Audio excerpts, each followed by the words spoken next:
Hey everyone, before this episode starts, this episode is brought to you by Danielle Wright, Ben Johnson, Briley, and Justin Fumahal. I hope I pronounced that correctly. It's also brought to you by Powerbomb.tv, pro wrestling from around the world featuring all types of different styles, over 400 events from 70 professional wrestling organizations, live streams of pro wrestling. I saw they had an IWA live stream the other night. That's pretty cool. $10 a month or $100 for the year. Use the promo code HORROR to get 20 days free. This is going to be the next big thing, guys, so you might as well just jump on now. And last but not least, Timo from the Tormented Teamster. Thank you so much for allowing us to use the theme song, them tapes. You guys can, or those tapes. Check them out, genrefix.com, or you can go to ihatehorror.com. There's a big link there. You can download the song, you can watch the music video, you can do all that stuff. So thank you very much, Timo. And guys, enjoy this episode. 976 Evil 2, probably one of my favorite movies we have ever done. So enjoy.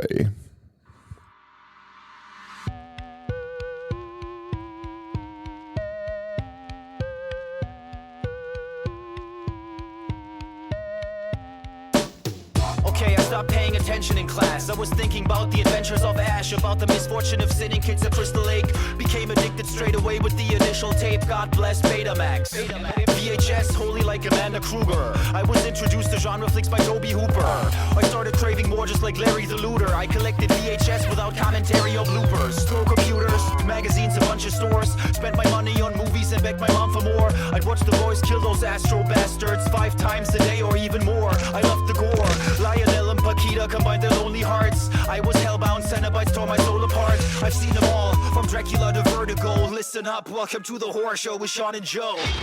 Hello, everybody, and welcome to the Horror Show. Show it dissects, mutilates, dismembers, and butchers all of your favorite and not so favorite horror movies and other horror-related events. I'm Sean. I'm Joe. Well, 976 Evil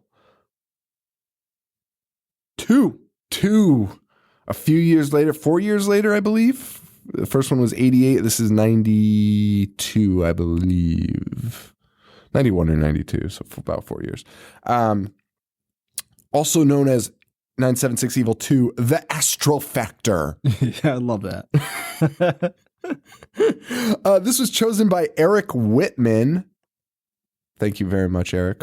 He's a Patreon member. And this is a little different than the first one. A little shittier. A little better in some ways.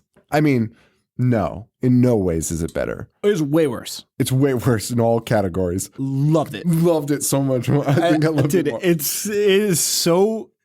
is like the epitome of so shitty it's good. Yes, I completely agree. Because it sucks. Like it's awful. Jim Wynorski should be ashamed of himself. I literally just spit my drink everywhere. I did. Holy shit. We should. 100%. Terrible filmmaker. That was the funniest shit I've ever heard. Holy shit. Okay. He directed Chopping Mall. He did direct Chopping Mall. And then 1,000 other shitty sequels. And Munchie. Munchie Strikes Back. He has a quote. Ghoulies 4. Did he do Ghoulies 4? Yeah. Which have we watched? The college that one? No, that's 3. Goonies Go to College. Oh, that's the only one we haven't watched. Yeah, because it's going to be... Sure. That's gonna be the one that we like the Ghoulies. Said that about every Ghoulies film.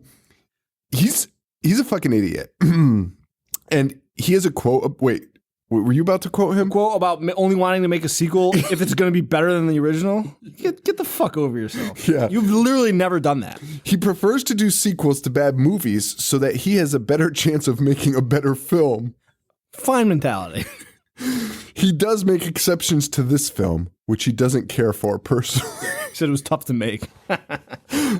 How is it tough to make, buddy? But you know what? We just ripped on old Jim. There's a part of this movie that I think is actually really good and interesting, which we'll get to. Okay. I will praise him for it. I don't know what that's going to be. I honestly am so curious. Can I read you the tagline? Yes, read me the tagline. This time, Satan returns the call.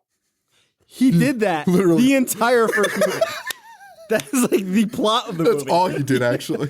Only one guy called them, and then he just started calling everybody else. Returns he has never left a call unnoticed. He's returned every call. Now, Big Jim here, after Ghoulies 4, he kind of went astray. I don't know if you checked out his IMDb there. The Bear Wench Project. Mike owns all 3. There's actually a 4th. Oh, The final I don't know if he chapter. owns that one. I've seen the first 3. 2 is Scared Topless. 3 is Nymphs of Mystery Mountain. Well, I'm well aware. 4 is the final chapter. I'm well versed in the Bear Wench universe. He also did they're all movie like satire spoofs, parodies. I don't know why I couldn't think of a word there. Alabama Jones and the Busty Crusade. Wait, by the way, they're all terrible names. Like, none of them are even funny. Like, he just put breast in most of them. The Witches of Breastwick. The Da Vinci Coed. Wait, he did Busty Cops?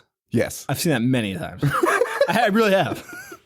Why? When Is we it were, like when we were freshmen in college, there was this channel. I don't know what the fuck channel it was, but it always played Busty Cops and Lord of the G-Strings. And it would be like late night. And I wouldn't even put it on to whack it to. I would just, You're right, just because come on. all these movies, I'm like looking at the titles, I'm like, oh, these are porn, but they're listed as TV movies.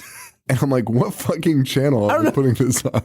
I'll never forget. Like, I was super drunk and just flicking through. I'm like, Busty Cops? All right. He did the Da Vinci Coed, the Breastford Wives. Like, it's not even good. No, I did the Witches of Breastwick. Holy shit. He just crams breast. Wait, this one honestly made me laugh out loud. House on Hooter Hill. Wait, Sean. The Devil Wears Nada. That's good. That's really good, actually. Are you aware of how many Busty Cop movies there are? Yes, because I looked at his fucking shitty IMDb. Busty Cops 2, Busty Cops Go Hawaiian, Busty Cops and the Jewel of Denial. Yeah. Did you see Cleavage Field? Cloverfield? Cloverfield? I like it. Wait, this one's a good one too. The Hills Have Thighs. That is good. You know what? This Jim guy's not too bad. Well, then in 2017, some psycho let him direct a children's movie called Nessie. I don't know why you would ever let this man around children after fucking looking at his resume and be like, all right, we need somebody to direct this children's film about the Loch Ness Monster. Let's see this man. The Hills Have Thighs. Cleavage Field. Devil Wears Not. Yeah, you're hired, man. Busty Cops 1 through 25. To be fair, nobody watched Nessie and Me. Of course not. Well, Jim's directing this one now. Starring George Buck Flowers, thank God. He's in everything we do. Yeah, he is. And I think he has more lines in this movie than any movie he's ever made. In this movie? Yeah. Oh, yeah. He's like acting in this movie. It's his big break. Bridget Nielsen's in it. Yeah. Did you see how she got in it? She lost to Jim at a pool game. He was like, if I beat you, you have to beat my movie. Are you serious? I'm pretty sure that's what I read. I believe it because it says special appearance by. Like, she was not billed on it. She was not billed on it? No, like she's not. No, it's not like starring as. She's listed as a special guest appearance. Here, Wynorski met her at a party. They played pool together. Wynorski challenged her to a wager. If she won, she would do a day for him on his next picture. And if she won, he would put on a maid's outfit and clean her house. Wildly unfair. Well, Bridget, you made a bad choice on that one. That was stupid. Although, I don't know. Remember, what was she on? Flavor of Love? No. Oh, yeah.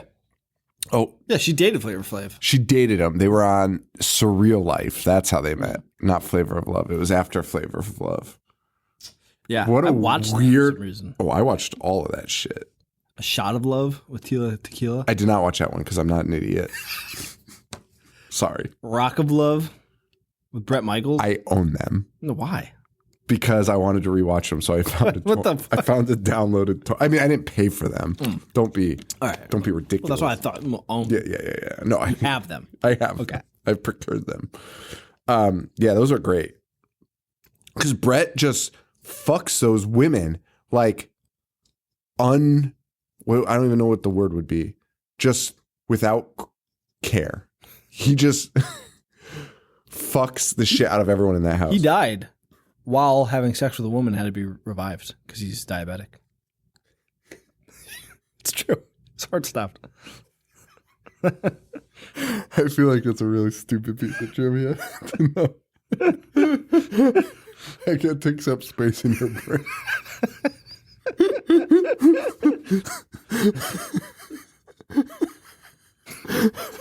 Anyway. Oh my god, that's so funny. Well, why don't we talk about this fucking movie? Okay. All right. Starts off in a pool. Yeah, it does. And for some reason, I was already like, I'm out. Like, I don't know what it was about that pool scene. I was like, I'm in. Really? Yeah, it was so 80s to start out in the pool scene, even though this is 92. It was like super like, you know what I mean? Like shitty horror movie, start out in the pool. And also super 80s, immediately goes to fucking nudity. Nudity, yeah. Breast instantly. Right, well, phone rings first, obviously. But no one answers it. No. She just goes and showers. Mm-hmm. She's the only one with a brain, but it doesn't matter because some creep in a suit shows up behind her. With a jump scare, might I add, in this fucking movie. Yeah. Because he's like behind a stall and then he just pops out. Yeah. Or there's a towel there and she pulls the towel down. Yes. So, yeah, gratuitous booby scene, lights flickering. And she's like, hey, Nancy, can you quit doing it? Fucking school's empty, lady. What are you fucking talking about? Idiot. She grabs a towel. This guy in a suit is there. She starts running through the halls. And everything is locked from the outside. Did you notice the sign for the play on the wall? Faust. Yes. Directed by Joe Bob Briggs. It said. Oh, wow. Did it? Yeah, and it said with Roger Corman. Huh. Yeah. So. Because the actual play Faust is about Mephistopheles. Yeah. I thought that was way too smart for Jim Wynorski to put in his movie. It was 100%. And I was actually kind of irritated that it was even in the movie. Do you know what I mean? Like, because then she goes to she actually runs in there and is on the set of it. So it looks like fucking hell. I thought it was cool, man. I didn't mind it. No, it's fine. But, you know, for what we get at the end, this is all way too creative and smart. We could just make this a 5-minute episode and just talk about the end. I could talk. All right, I'll save it. I just have so much to say about the end, Joe. And me and Joe this is like one of the first movies that me and Joe put a gag order on. Right? Yeah, because you texted me. I was like, do not. I wasn't going to, though. I started to, and I caught myself. I told you, like, as soon as I finished watching it, I would pick up my phone to be like, I have to talk to Sean about this. And I'd be like, I can't. I need to save it for the show. The ending is unfucking believable. Yes. It's fantastic. The most unbelievable thing I've ever seen in my life. It's the most anticlimactic fucking insane final fight I've ever seen. It doesn't even, like, that's so stupid. Stop. All right. So this girl's up on stage. She's on the stage of the theater in the school. And this guy in a suit is like, you know, he fucking kills her with a fucking stalactite. A stalactite. I'm glad that you wrote that down. Dude, it honestly took me like 5 minutes to pull the word from my memory. I was like, what the fuck are those things called? Stalactites and stalagmites. Yeah. Correct. But the C is for ceiling. So that's how you know they're on the top. Right. Yeah. And the G is for ground. Yes. Look at that. Professional spelunkers here. Couple splunkers. So next shirt. Yeah, she was killed by a stalactite. Yeah, and an old janitor, as usual. I shouldn't even have looked up that George Buck Flowers was in this, because as soon as you see a drunk janitor, you know it's him. You know it's him. I knew it was George Buck from the second you had the shot. Who else would that guy had it fucking made. Dude, he totally did. He just laying around in every movie and then just getting up and being like, huh? What movie is that we just watched? Fucking not. Was it Wishmaster? No. Was it Wishmaster? Oh, wait. When he tells off the pharmacist. Yeah, Was it Wishmaster? yeah. It was Wishmaster, right? I hope you. Yeah, because he's like, I hope you die. Man, he's dead, right? George Buckflowers. He was like 1,000 years old in 1992. He actually looks pretty good in this one. Yeah. So anyway, janitor sees it. Suit guy fucking impales her with a. Who's the janitor? I thought he was just a bum. Just a drunk bum. No, because they're in the school. He's a janitor. He's like, he had a fucking. He's a janitor. All right. Sure you can just sneak in? He's a fucking janitor. All right, man. Debatable. And he's sweet Jesus. He runs away. And then the guy in the suit says, "Welcome to my hell." So you have an idea where this is the devil. Yeah. He back. What the fuck does any of this have to do with a phone sex line? Don't know yet. Nope. And guess what? Probably it's really not a factor in this film. It's not. This guy, though, in the suit is such a stupid / awesome villain. He's the fucking pits. He's the fucking I know, but I loved him. He's fucking rotten. Rotten. He sucks so fucking bad at everything he does. And it's awesome, though. It is awesome. It's fun to watch. Every time he came on the screen, I was happy, but I was also furious. I completely agree with that. And fucking Spike is back. Incredibly long opening sequence. Just riding his bike. And he's got fucking Nick Nolte jail hair. His hair is out of control. Never once did no one on set was like, "Hey man, you might want to run a comb through that." I liked it. You know what I mean? Like that was the one thing they were like, "We have to have consistency." His hair was a mess. It's the only thing in this film that they fucking gave a shit about. But he's back. He's at a bar he's at a strip club. Yes. Watching the news. Like a jerk. Who's paying attention to the news at a strip club? He was like, how could you even fucking hear the news at a strip? And then the phone starts ringing. He's like, "Hey, anybody gonna answer that?" The woman's like, "Answer what?" So I don't know if that was like, I don't know. But like, why would you go to an establishment and then demand that their phone gets answered? And it's a fucking payphone. And again, you know, this guy just keeps calling you. Yeah. Stop picking up the fucking payphone. I would never answer a phone again. And instead, he does answer it. And he's like, "Yeah, go fuck yourself, pal." That's exactly what he says. He tells him to fuck off. Yeah, he picks up the phone and it immediately goes, "Out of the darkness and into the light comes your horoscope." And then so the phone starts saying, like, I think it was like, basically said, because like on the news it said that murders have been happening again. Mm-hmm. There's been a slew of murders. And then I think the phone call kind of said that they've been killing all of his friends. But they're not, because he doesn't know anyone in this town. Yeah, I don't know. And then, I don't know. And then, yeah. Because he comes back and meets that girl, and he spends like a good chunk of the movie trying to find her. Dude, all he does is find her. He just walks into places like, "Hey." And she's like, "Oh." He is incredible in a pre-GPS age at finding where people might be. Like, he'll roll up the spot to be like, "Hey, do you know where this girl is?" And the guy's like, "Yeah, she's right there." Standing right there. Yeah, it's awesome. So basically he, the phone call harasses him and he says, "Go fuck yourself." And then he decides to go to the city where all the murders are happening, Slate River, which I don't believe is the same town as the first one. No, it's not, because that's where we're going to meet a new girl in a second. And that's where she lives. This is fucking insane. So we cut to a cop who's arresting a college dean.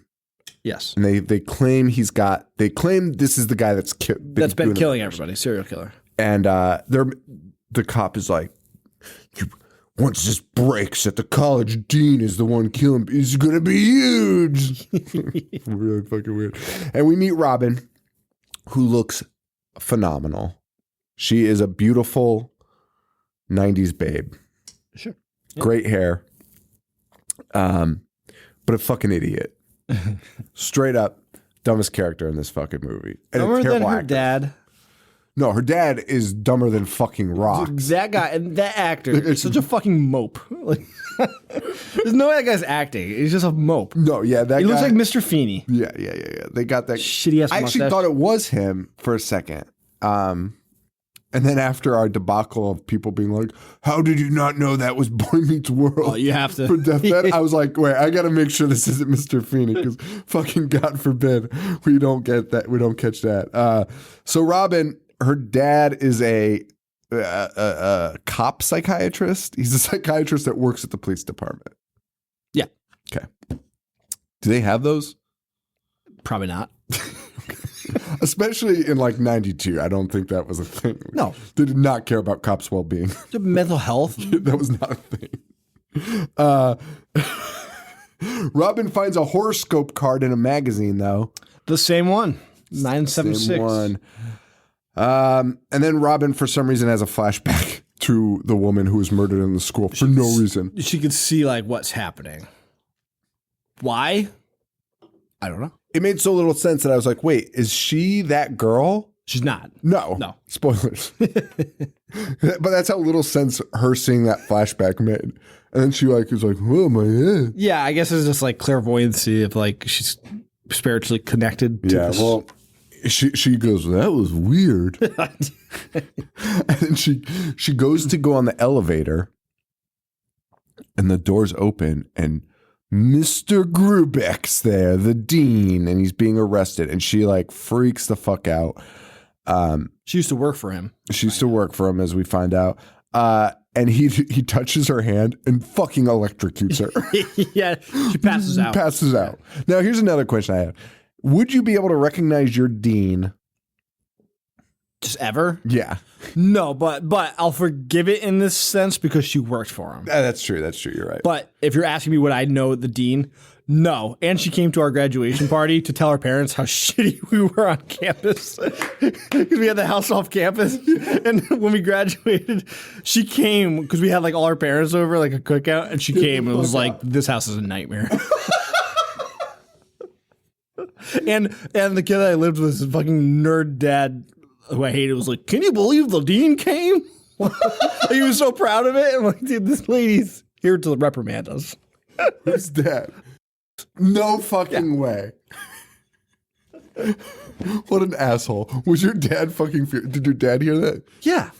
I'm surprised your dad didn't punch that guy in the face. My dad, well, this is a story for another time. Okay. I'm fucking shocked, though. He wasn't like, you piece of shit, you fucking idiot. I'm going to kill my son, then I'm going to kill you. Yeah, where were we? So Grubeck fucking shocks her and she fucking passes out. Wakes up on a couch with her dad. Yep. Right in her face. Who's like, oh man. Like I said, I already used the word mope, but that's just how He literally talks a like a fucking mope. sad Like, sack, literally. lethargic piece of shit. He's like, man, I think you took a little spill. With a shitty fucking mustache. Yeah, and for some reason, this girl is like absolutely floored that this guy's a fucking killer. Like, she is just having a really hard time with it. I mean, honestly, I'm okay with that too. Because somebody She you worked know, for you him. work with. Yeah. Dean gets interrogated. He makes a terrible joke about the dog food. But they say, you know what? You can call a lawyer. Or he's like, I need to talk to my lawyer. Well, we established that the bum was a witness to the crime and he can finger this guy. Yeah. So they give him a phone to call his lawyer. I also like this because the bum's like, this guy can see me. And the other cop's like, he can't see shit. It's a, what do you call that? One-way glass. mirror. Yeah, one-way mirror. And immediately the dean's like, is that drunk behind? That drunk behind there's not doesn't know shit. Yeah. And he calls his lawyer, but it turns out he's not calling his lawyer. He's calling his fucking sex line to talk to the devil. It's so fucking weird. And he's like, this wasn't supposed to happen. I've been obeying you. Yes. And the devil just says, you'll receive the power that you desire, which I guess he does. Spike shows up to a diner. My note here is Spike's hair is amazing. It's fucking my note is shows up with fucking Nick Nolte hair. He finds this babe He just starts sweet talking her. It's Robin, right? Robin, yeah. I'm Spike Johnson. Getting those porn names fucking ready. That's the other guy. Jesus Christ. I hope he goes by Spike Johnson. The other guy? Yeah. And he meets Robin. They hit it off. And that's a wrap there. Yeah. There's nothing really there. Then it cuts to the jail cell. Where Grubeck's freaking. Writhing in pain. Just shaking.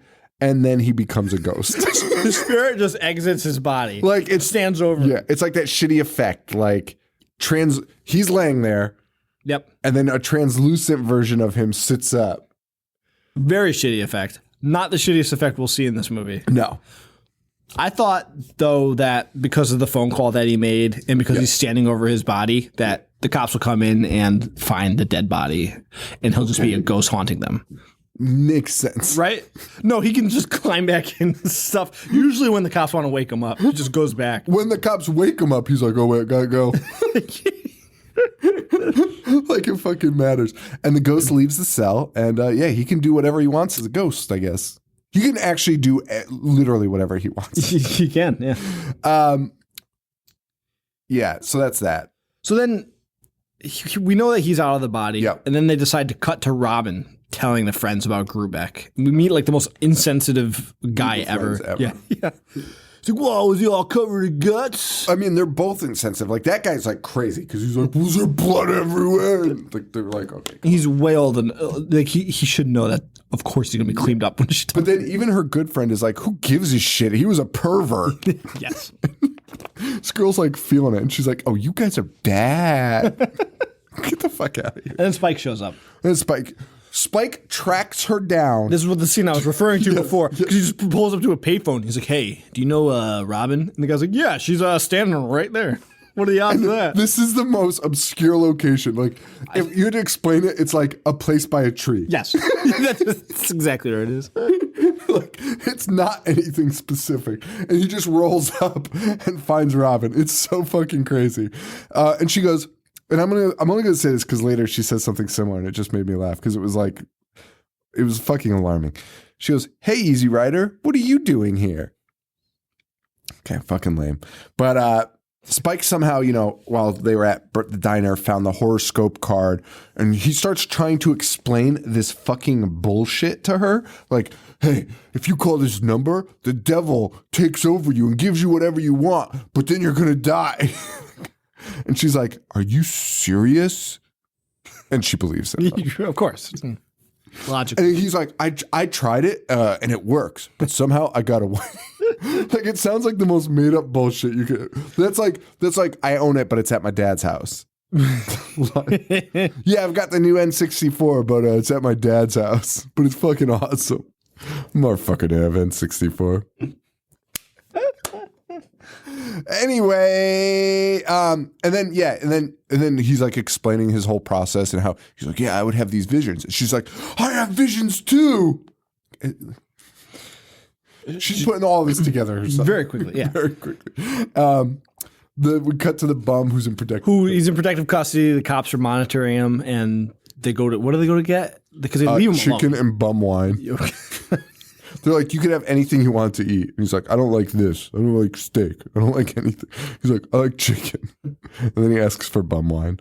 And also, he reveals his name's Jor-El. Okay. Isn't that like Superman's dad's name? Jor-El, yeah. Little Superman fucking homage there. And then Ghost Grubeck shows up. Yes. Because he's looking in the mirror. Yeah. He's like, oh, yeah, Jor-El, you live in the... Grubeck's right there next to him. And I actually kind of like this scene. Because it's not terrible. Because Jor-El's looking next to him, and there's nobody there, but in the reflection, there's a mirror. Yeah. Or what? There's a ghost. Yes, there's a ghost in the reflection, which I don't know why he couldn't see him next to him, because literally everyone else sees him. That's also true. He's not a fucking, I don't even understand, reverse vampire. So he uses a plunger to attack the mirror. He fucking destroys a bathroom. Literally, it looks like a bomb went off in the fucking bathroom. Well, the toilet explodes. Yeah. Yeah. Why? I don't know. It didn't kill Jor-El. No. And Jor-El runs out. Grubek's like, you forgot the flush. Grubek has so many shitty fucking lines in this, dude. It's fucking They're so funny. They're so He drops the look both ways before you cross the street line. I'm very excited to discuss it. Because Grubek, or the bum, whatever his name is, George Flowers, runs out. Cop's dead, right? Grubek is chasing down the bum, and he gets him. Also, Grubek, for some reason, his face is all fucking starting to get mangled for some reason. And then he grabs the bum, and he's like, make sure you look both ways before you cross, Leonard, which now his name's Leonard. And then, brings him out to the road to get hit by a truck. But the devil loves this fucking joke. Loves it. Also, he's not crossing the road. No. He's carrying him and holding him there. So that line doesn't make sense. Did you like But it makes less sense, or more sense than when he's like, say cheese, Leonard. But nobody's taking his picture. It has nothing to do with cheese.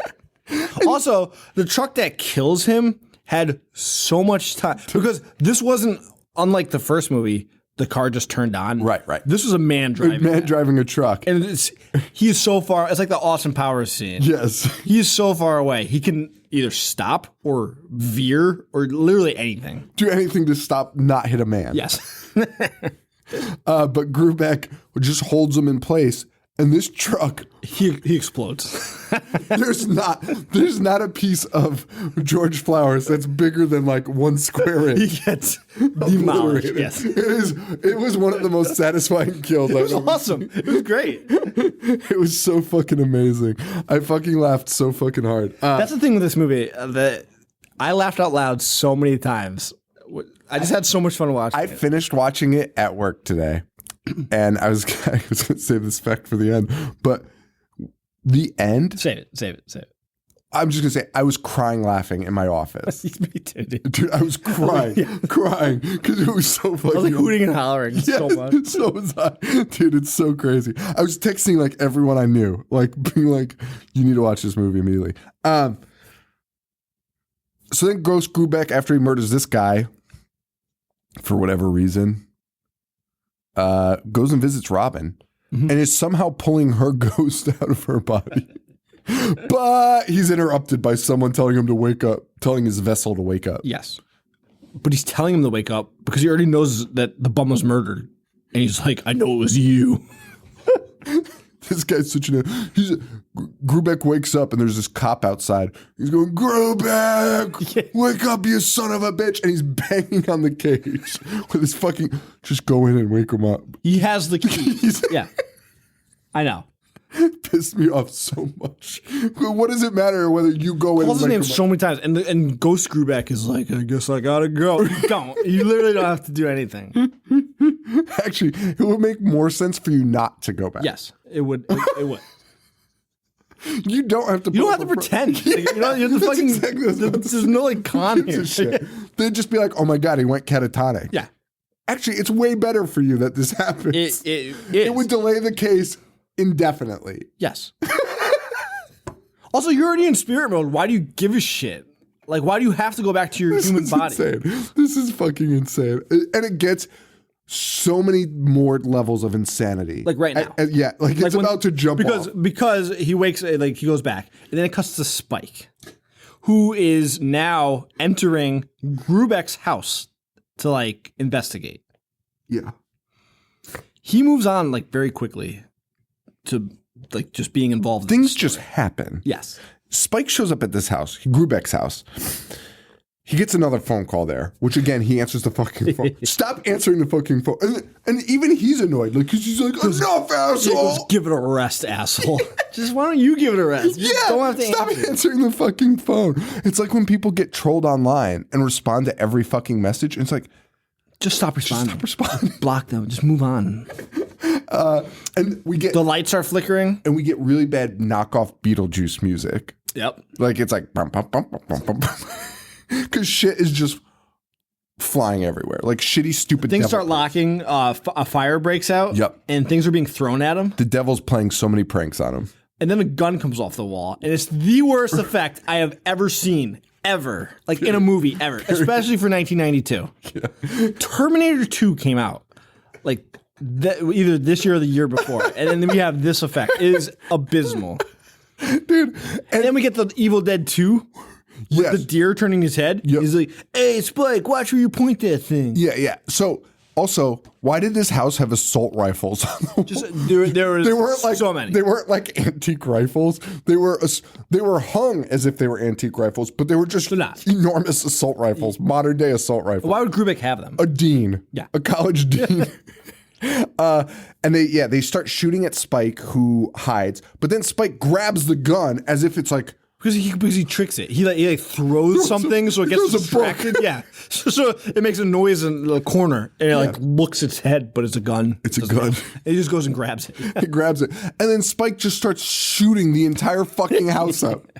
Makes a fucking mess of the fucking house. Starts shooting it all up. And then like the windows and shit open, and then that's the end of the scene. That's the end of it. Like it just ends. Because then it goes to Spike is like returning to Robin and be like, hey, look what I found.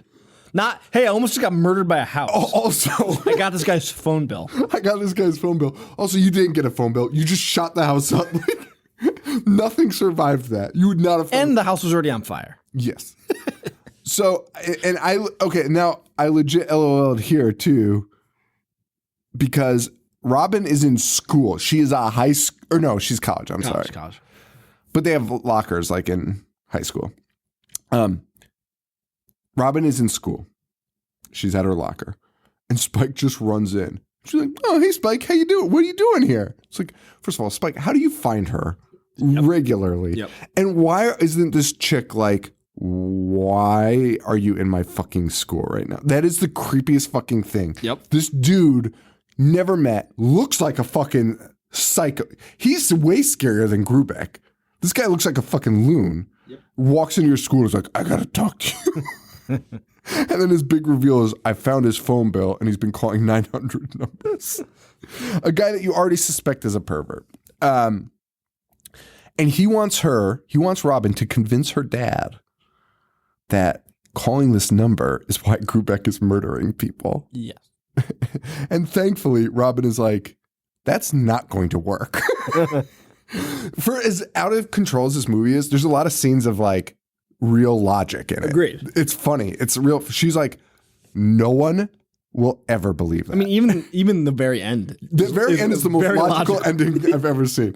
So then he's like, okay, fine. Well, in that case, I want you to break into his office and go through his desk and find some more. This dude is all about finding like paper evidence he's already fucking fought the devil once. Stop looking for paper. Paper evidence is not going to convince people that the devil has possessed Grubeck. Even if there was a note on Grubeck's desk that said, I've been possessed by the devil. Nobody's going to believe it. By dialing a 900 number? No. Fucking no. Well, she gets there. She gets a phone call. Gets electrocuted again. This poor girl. Has another vision. Of somebody. This one is a future vision. Yes. Of somebody crashing their car. And I fucking, again, laughed so hard because this woman just crashes into like an electrical, like a transformer pole and just fucking explodes. She visions this and then it actually happens. Yeah, because then she wakes up confused again. And this time her dad's not in front of her, but her dad's calling her on a phone. And she's like, Dad, someone's going to die. And her dad's like, oh, don't be ridiculous. Well, she gets in a car and somehow finds the person that she visioned. Finds them and follows them in the car. Yes, and it's the lawyer. Yes. It's the lawyer of who's prosecuting Grubeck. Yeah. So she follows her and watches this woman fucking die. All over again, watches her vision all over again, which means we get to sit through 15 minutes of it again. Twice, yeah. We literally sit through it twice. Yeah. And then Grubeck appears out of the fire and he just goes, some drivers just shouldn't be on the road. And Ghost Grubeck starts fondling her at the crime scene. He says, "Forgive my appearance. I've been beside myself lately." And also, they don't really explain why his appearance is changing, like why he's like rotting. No, I mean, I guess in the first one that was happening to Kind of, Oaks. but like now he's a ghost. But the ghost, it doesn't make sense. But then it's happening to his real body too. I guess. So the police come, they take Robin back. Robin's dad sits her down and wants to institute. Because she's saying it was Grubeck. Right. I saw him. Yeah, he's Nobody like, believes her because he's in the cell. Because he's in a cell. Again, that's logical. Yes. Yeah. And the dad wants to institutionalize her because she's out of her mind. Fine by me. I'm fine with that. Fine. Yep. She storms away. He's like, where are you going? She's like, I don't know. I'm going to go play in traffic or talk to some parking meters. You know, loony stuff like that. Lady, are you fucking honestly you just explained what loony is? You're going to tell me that saying that you saw the ghost of a guy that's alive in a cell isn't fucking Looney Tunes? Like, get the fuck out of here. And then she seeks out Spike for more advice, which stop taking this fucking asshole's advice because it's troubling and it's not working out well for you. And then she also finally decides to reveal the note to Spike that she found fucking an hour earlier. She's like, oh wait, by the way, I have this note that I found in his desk, the one that you asked me to get, you know? And it says, the note says, contact L's, like the letter L, Astral Research. Yes. She goes, I think it might be about astrology. She ain't bright, man. Robin ain't bright. Also, Spike figures it out. Dude, Spike, the next scene is literally just him pulling out. He's going to Lucifer. There's not even a moment of Spike being like, what could that mean? Why would you know what that means? You would have no fucking He's idea. not from this town. He finds a bookstore. Pulls up to a store called Lucifer's. Yes, on the foggiest road. Little on the nose. Walks into this place. It's an occult shop. Bridget Nielsen's working there. Now, my biggest problem with this is he walks into this occult store and it's like, you really believe this bullshit kind of thing? And then asks for a book on outer body experiences. And he's already fought the devil. That's a great point. Yeah. And he walks in and he's like, can you believe this place? Does anyone even come here? This is crazy. Cuckoo bananas. Great point. You have fought the devil. And you are trying to fight the devil again. And not only that, you get a call every 5 minutes on a phone from the devil. Yeah. Being like, in fact, you should have opened your own shop. Be rolling in dough. Oh my God. So he's at Lucifer's. They flirt. She says, I thought they were going to fuck. I wish they did. Not. She says, you're cute. You remind me of a young Freddy Krueger. I don't know what that means. Yeah. He says, you remind me of Elvira on steroids. so insulting. So fucking mean. Like, it's so fucking mean. And she's like, thanks. Yeah. She's like, I can't believe this asshole beat me in pool. Not to fucking stand here. And I want to call her a mango expert, but we really don't learn anything. Nope. We learn that the only thing we learn is that when you're in a deal of pain, you can be removed. I don't know. I honestly don't know. Well, it doesn't matter. It doesn't fucking matter at all. It doesn't matter at all. So before I said I would give credit to what's this asshole's name? Oh, fucking Jim. Big Jim. Why can't I think of his last name? Winoski? I'm so tired. Yeah. Wynorski. Yeah. I said I'd give credit to him because we now get a scene. Dude, this is the craziest thing I've ever fucking... Dude, it's cool. I like it. It's really fucking cool, but it does not fit into this. No, it whatsoever. does not. It's Robin and her friend watching movies. And friend we haven't met. We have not. And one wants to watch It's a Wonderful Life. Mm-hmm. And the other keeps changing the channel to Night of the Living Dead. Yep. And they keep going back and forth. Mm-hmm. And it's Robin that goes into the kitchen. Robin goes into the kitchen. And the friend gets sucked into the TV. Because the devil shows up in an infomercial. Much like Freddy's Dead. Exactly. With Oprah Noodle Mantra. Except it didn't have a cool cameo. It's just some fucking asshole that they found in the street. And then she gets sucked in. But she's in It's a Wonderful Life, and It's actually done it's well. spliced with the Living real Dead. footage. And with the real footage, and it goes back to the zombies too. It's so weird. It's cool. It's I like fucking wild. So she gets sucked in. We go to black and white. She's in It's a Wonderful Life. James Stewart is fucking there, being like, oh my God, getting the big reveals. And then she's just like kind of standing around like, what the fuck? And then the little girl's like, every time you hear a bell, a zombie takes your soul to hell. Yeah.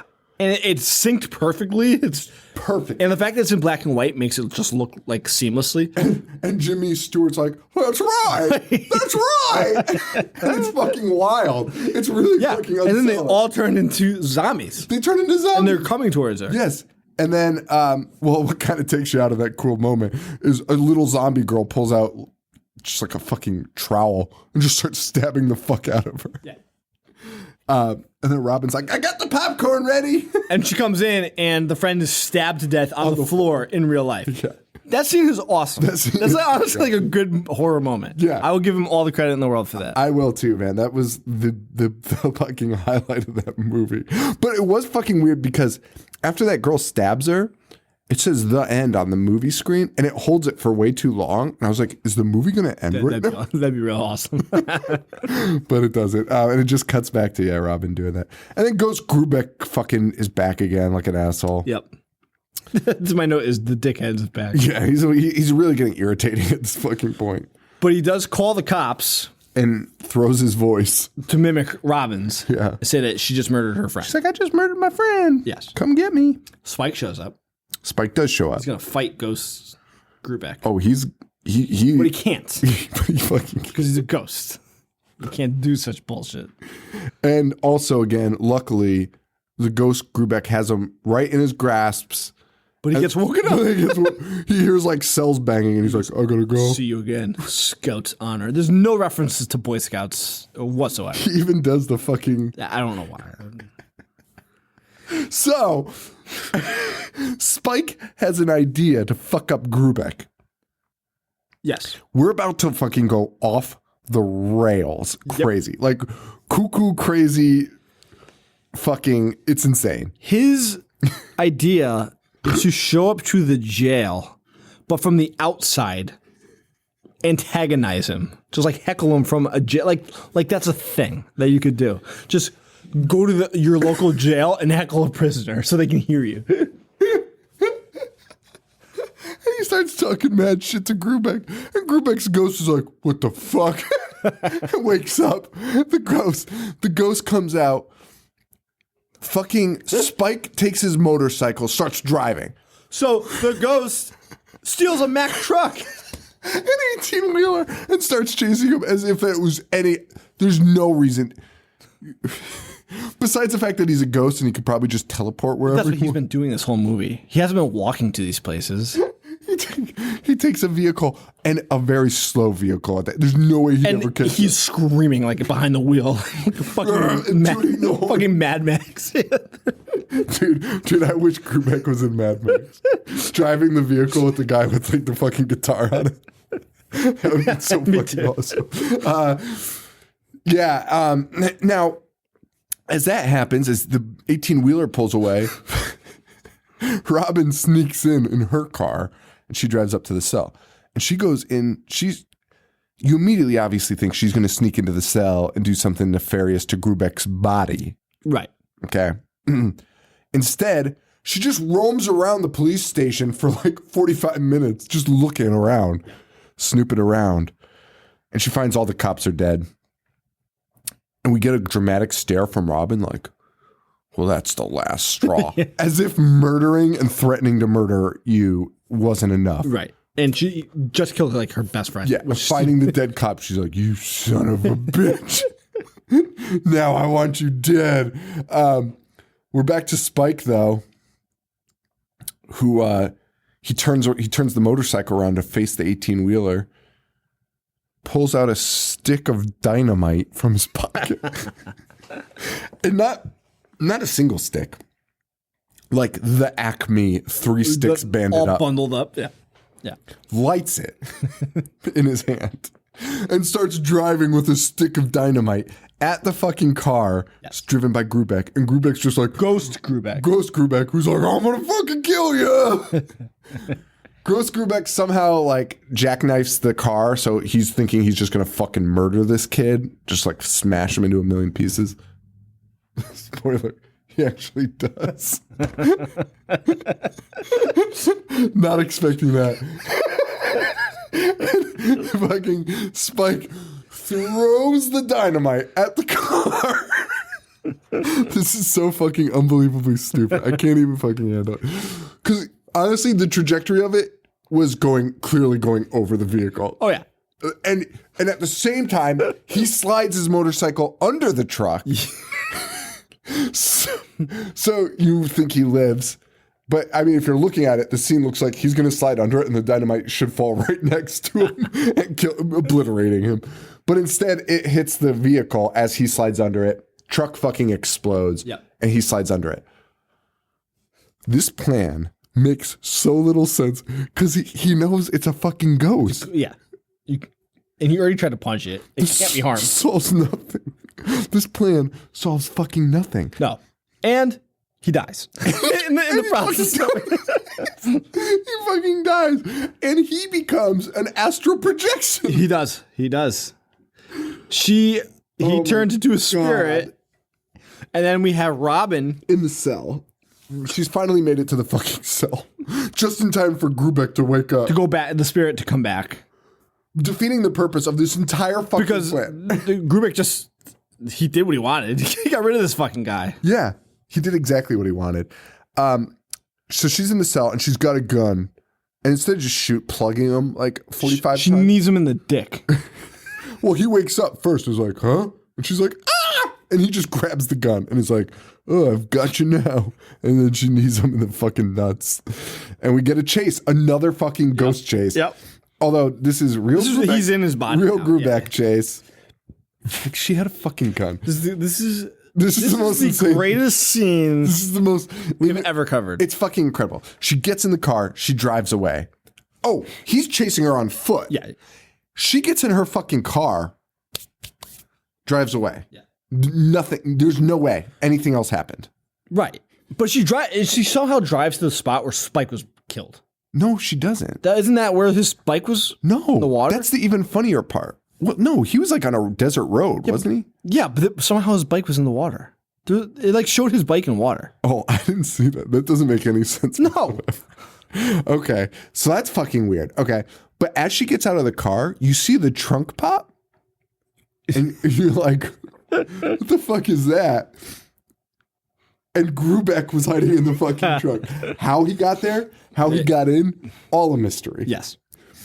But he's there. Why wouldn't he just transport to the front seat if he could do that? You know what I mean? Why wouldn't he just grab her? Grubeck has her. And we learned that all of this is just because Grubeck wants to fuck. That's what he wants. That's all he wants. Grubeck wants to fuck Robin. And he's like, tell me you love me. And here comes the second great Spike line. I love you, asshole. As his astral projection. Because Ghost Spike shows up, punches Grubeck, and Grubeck falls off a fucking cliff and dies. Dude, That's it. It's the most anticlimactic Dude, ending. it's one punch. Like, dude, Grubeck is standing there. It's not a fight. It's not a fight. One punch. It's a fuck. I'd say And it's a it sucker wasn't punch. even- I'd say it's a sucker punch. It was a sucker punch, and it would not knock you off a cliff. Dude, Grubeck is standing there. That's the end of Grubeck. And he is main frame, and he says, tell me you love me. And then all of a sudden you just hear Spike go, I love you, asshole. And he just fucking socks him in the face, and Grubeck goes flying. The fucking mannequin body This goes. man was our main antagonist. We've been trying to stop him for the last 90 minutes, and one punch does it, and he doesn't come back. Like, this is the end of him. And his little mannequin body falls down this cliff. Dude, That is unbelievable. I was crying laughing. That was the worst boss fight of all time. I was laughing so hard, but then it continued because then Spike gets his moment with this girl, and I didn't know Spike was dead. right? Because he slid under the fucking thing. He should be alive. But he kisses her and then he he turns into stars and flies into the sky. Robin is just like, oh. And then to just add on to this, the cops show up. Which, by the way, at this point, I'm like, how is this? I wrote it in my notes. I was like, how are they going to fucking explain this? Nothing about this makes sense. She would be tried with murder. And she is. The cops show up and she explains everything that just happened. And they're like, you have lost your fucking mind and you're under arrest. Spike is dead. And the Spike is dead a mile away. Wait, that's the other thing. Spike's bike is in the water where she is because she sees it. But the cop is like, Spike died an hour ago. Oh, makes no sense. Like down the road. And the dad's just here just like, you just gotta cuff her. Holy shit. They arrest Robin. They fucking arrest Robin. And then the credits roll. And she's screaming. She's screaming for her life. She's like, Dad, don't let him do it. And he's just shaking his. It's honestly like Rubeck is done, but this wraps up nothing of the 900 number of Satan's storyline. It wraps up nothing. nothing fucking happened. And then it pans, and then the phone's ringing again. Amazing. What a fucking wild ride. It was such a stupid piece of shit. I've never experienced anything like that in my life. Unbelievable. Joe, I couldn't even, my head, and it was so funny because I texted Joe. The point I texted you at, I think it might have been at the fucking dynamite in the car thing. When I was like, Joe, I watched the ending and I was like, you know what? I'm not going to talk about it. And Joe's like, yeah, don't say anything. And then I got hit with the rest of that. And I just texted Joe. I was like, I won't say anything, but I just have to let you know I finished the movie.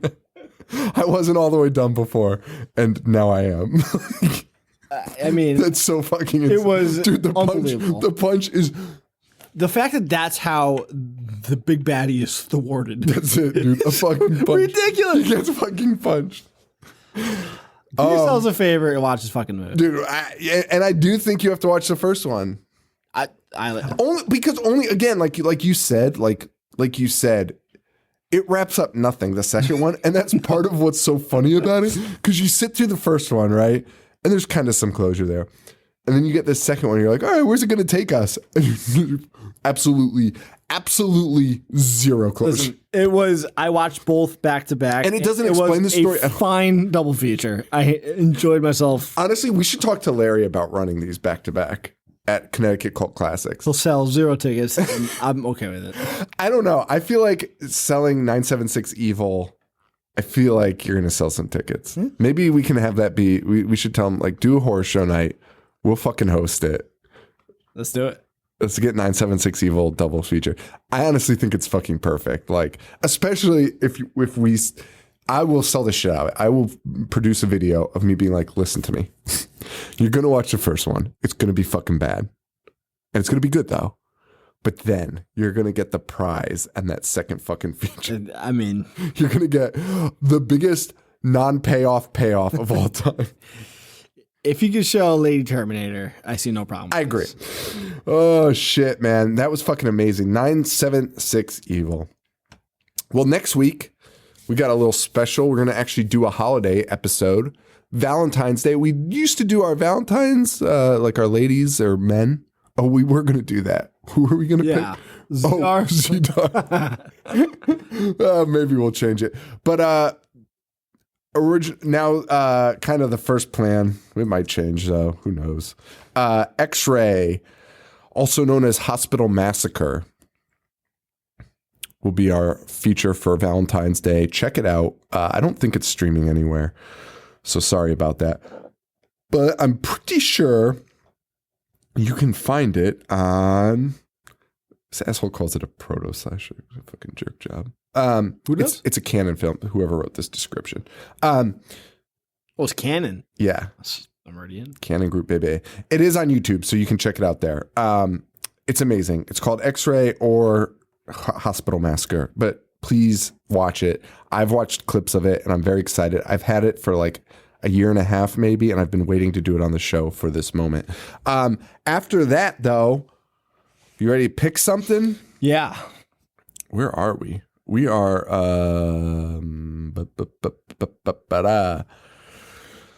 Sean K, one of our friends, one of our very dear friends, Sean K. His murder party already done. That's crazy that we're like doing that with picks now. Like, it's crazy. Dog Soldiers. You ever see that? I just watched it. Yeah, you liked it? It was good. Yeah. It was all right. I didn't really like it. I didn't care for it. I'm just not a fan of those fucking canine looking motherfucking wolves. I thought it was all right. And then, I mean, this is obviously what we're going to pick. And it's going to be a fucking slog to deal with. Dreamcatcher. Oh, good. I'm pretty sure it's like 2.5 hours long. It most definitely is. But I've heard a lot of people be like, this is a perfect movie for you guys. So I mean, because I think it's kind of stupid. We'll definitely have to take abbreviated notes for that one. I think I saw it in theaters. Oh, I definitely saw it in theaters. Very stoned. What year? We won't incriminate you with the year. But I'm pretty sure I saw it. You know, the only time I went to movies back then was like for girls. Dreamcatcher movie. 2003? You nailed it. And that's absolutely when I was trying to get it in, man. Hey. Do what you got to do, man. Refitting. I don't think I did that night. Fun fact. All right. So that's the end of this episode. Stay weird. Get fucking bent. And yeah, we probably have some plugs in here and shit, but just show me something here. God damn, why are you still on Sum 41? All right, guys, so that's it. But rate, review, subscribe on iTunes. That's the best way to support the show. If you do, send me an email, Sean, SEAN, @IHateHorror.com. You can find us on Facebook.com/IHateHorror, IHateHorror.com. I'm on Twitter @IHateHorrorShow, Instagram, and Snapchat @IHateHorror. Jesus Christ. I'm done now. You can fucking go. I'm at Jovi421, Brugness 1985, and Horror Show. And that's it, guys. So, thank you. And I don't know, how do we end the show? So, for Joe, this is Sean. Stay weird. Thank you. Adios.